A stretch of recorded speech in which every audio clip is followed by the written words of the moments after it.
This is English Mozhi, an exclusive channel for Tamil speakers. Hello and vanakkam. நான் உங்க தமிழ் பேசுறேன். இன்னைக்கு வீடியோல நம்ம everyday conversational phrases பார்க்க போறோம். அதாவது அன்றாடம் நம்ம பேச்சில பயன்படுத்துற ஆங்கில வாக்கியங்கள் பார்க்க போறோம். இத நம்ம பிராக்டீஸ் பண்ண நம்மளோட fluency increase ஆகும். இந்த எக்ஸசைஸை நம்ம இன்னும் இன்ட்ரெஸ்டிங் ஆக்கலாமா? நீங்க ஒரு தமிழ் வாக்கியம் பார்க்குறீங்க இல்லையா மானிட்டர்ல? 10 ஆண்டுகளில் முதல் முறையாக என் தம்பி வீடு திரும்பினான். இதுக்கு இங்கிலீஷில் என்ன வரும் அப்படிங்கிறத வீடியோவை இப்போவே ஸ்டாப் பண்ணிவிட்டு மனசில் யோசித்து பாருங்கள். இல்லைன்னா ஒரு நோட்புக்கில் கூட எழுதிருங்க. அதுக்கப்புறம் வீடியோவை மறுபடியும் ஸ்டார்ட் பண்ணிவிட்டு நாங்கள் கொடுத்துருக்குற சென்டென்ஸும் நீங்கள் எழுதியிருக்கிற சென்டென்ஸும் எவ்வளோ டிஃப்ரெண்ட்டாக இருக்குது ஒரு சேமாக இருக்குது அப்படிங்கிறத கம்பேர் பண்ணலாம். உங்களோட சென்டென்சஸை நீங்கள் காமெண்ட்ஸில் போடுங்க. Shall we get started? Here we go. 10 ஆண்டுகளில் முதல் முறையாக என் தம்பி வீடு திரும்பினான். My brother returned home for the first time in 10 years. 10 ஆண்டுகளில் முதல் முறையாக அதை எப்படி சொல்லணும்? For the first time in 10 years. இதோட சின்ன வேரியேஷன்ஸ் கூட நம்ம யூஸ் பண்ணலாம். அதாவது for the first time in 10 years. இந்த 10 இயர்ஸ்க்கு பதிலாக 5 years, 15 years எதனாலும் நம்ம போட்டுக்கலாம். அதே மாதிரி for the first time in 2 decades. டெக்கேட்ஸ்னா 10 வருஷம், 2 decadesனா 20 வருஷம். ஸோ முதல் முறையாக 20 வருஷத்தில். For the first time in several years, நிறைய வருடங்களில், many years அப்படியும் போடலாம். நிறைய வருடங்களில் முதல் முறையாக. Some examples. The business faced a severe loss for the first time in 10 years.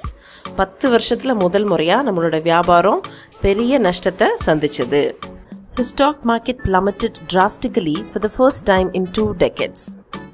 20 வருடங்களில் முதல் முறையாக பங்கு சந்தை பெரிய சரிவை பார்த்துச்சு. பிளமெட்னா சரிகிறது, பயங்கரமான சரிவு, வீழ்ச்சி. For the first time in several years, India won the match.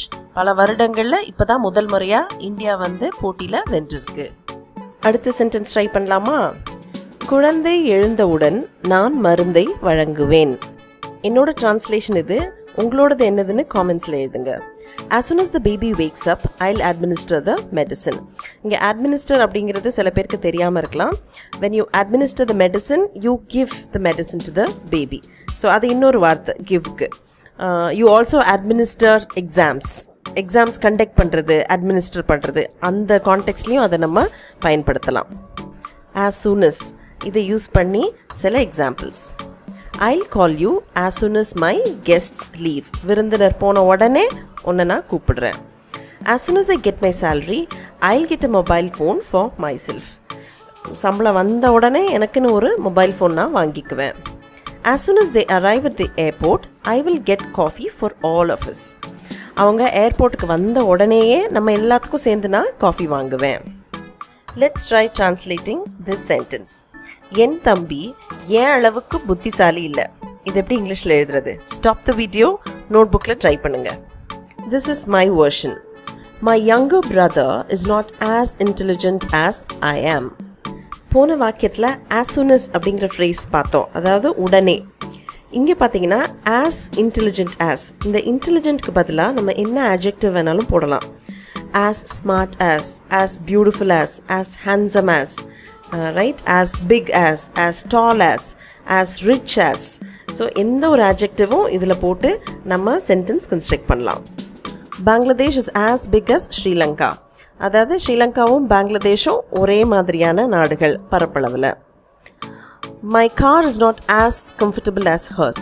என்னுடைய கார் அவளுடைய கார் மாதிரி அவ்வளோ ஒன்றும் சௌரியமாக இருக்காது. ஸோ இது நெகட்டிவ் சென்டென்ஸ். ஃபர்ஸ்ட் பார்த்தது positive sentence. Tamil Nadu is as progressive as the Nordic countries. Tamil Nadu Nordic countries போல முற்போக்கானது. நார்டிக் கண்ட்ரீஸ்னால் இந்த ஸ்வீடன், ஃபின்லாண்ட் அந்த கண்ட்ரீஸ், அங்கே எவ்வளோ முற்போக்காக இருப்பாங்களோ அதே மாதிரி தமிழ்நாடும் ஒரு முற்போக்கான ஒரு மாநிலம். இதை ட்ரை பண்ணலாம். உன் பணத்தை தாராளமாக உன் இஷ்டப்படி செலவு செய்யலாம். ஸ்டாப் த வீடியோ, ட்ரான்ஸ்லேட் பண்ணுங்கள், மறுபடியும் வீடியோக்கு வாங்க. You're free to do as you please. As you pleaseனா உன் மனம் போல், உன் இஷ்டத்துக்கு, with your money. Some examples. You're free to do whatever you want to. தாராளமாக என்ன வேணும்னாலும் செஞ்சுக்கோ. You're free to choose a course of your liking. தாராளமாக உனக்கு பிடிச்ச ஒரு கோர்ஸை நீ தேர்ந்தெடுத்துக்கோ. You're free to live your life the way you want it. உனக்கு பிடிச்ச மாதிரி தாராளமாக நீ உன்னோட வாழ்க்கையை வாழலாம். Let's look at this one now. எதை வச்சு என்னால் இதை பண்ண முடியாதுன்னு நீ நினைக்கிற? என்னோட வெர்ஷன் இது. What makes you think that I won't be able to do it? இதே கன்ஸ்ட்ரக்ஷன் பயன்படுத்தி some more examples. What makes you think that she won't pass the test? எதை வச்சு சொல்கிற அவள் டெஸ்ட் பாஸ் பண்ண மாட்டான்னு? What makes you think that we won't be able to win the trophy? எதை வச்சு சொல்கிற நம்ம கோப்பையை வெல்ல முடியாதுன்னு? What makes you think that their team won't clinch the deal? எதை வச்சு சொல்கிற அவங்க அந்த பிஸ்னஸ் டீலை கைப்பற்ற முடியாதுன்னு? Let's quickly recall whatever we've learned in this lesson. My brother returned home for the first time in 10 years.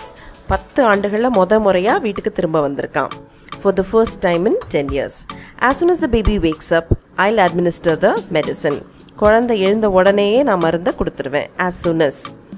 My younger brother is not as intelligent as I am. என் தம்பி என் அளவு ரொம்ப புத்திசாலி இல்லை. As intelligent as. You're free to do as you please with your money. தாராளமாக உன் பணத்தை உன் இஷ்டத்துக்கு நீ செலவு பண்ணலாம். As you please உன் இஷ்டத்துக்கு. You're free to do தாராளமாக. What makes you think that I won't be able to do it? எதை வச்சு சொல்கிற என்னால் பண்ண முடியாதுன்னு? What makes you think? எதை வச்சு நீ சொல்கிற நினைக்கிற? Okay, that's all for today. I'll meet you in another video. Until then, take good care of yourself. Nandri, vanakkam and bye-bye.